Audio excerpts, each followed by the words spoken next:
Pourtant, rien dans la situation financière du système de retraite ne justifie cette réforme brutale.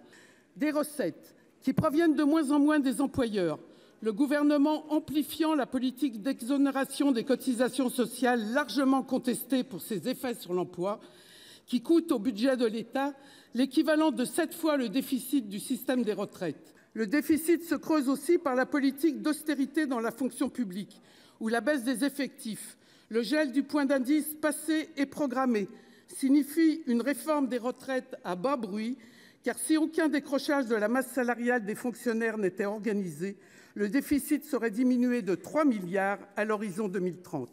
Une réforme qui ne demande aucune contribution aux employeurs, mais sert la poursuite des aides massives qui leur sont versées et les baisses d'impôts et de cotisations dont ils bénéficient. Injuste, cette réforme aura un coût social inédit. Comme la réforme précédente, elle va allonger le sas de précarité et de pauvreté des femmes, des ouvriers et employés massivement exclus de l'emploi après 60 ans. À 61 ans, moins d'un senior sur 2 est en emploi et seulement 28% des ouvriers.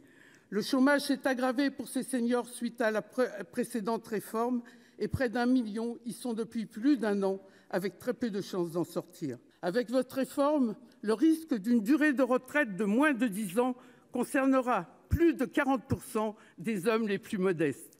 Selon la DARES, depuis 1984, tous les indicateurs de pénibilité, tous les indicateurs de contraintes sur les rythmes de travail ont été plusieurs fois multipliés. La question première, centrale, reste donc celle du travail. Le temps que cette réforme leur vole, c'est le temps libéré de la subordination et de la nécessité. Un temps sans incapacité que votre réforme veut livrer à une croissance sans fin qui ignore les limites de la planète. Cette loi du passé est une loi d'une violence sociale inouïe qui vole les 2 meilleures années de retraite pour en faire les plus dures au travail.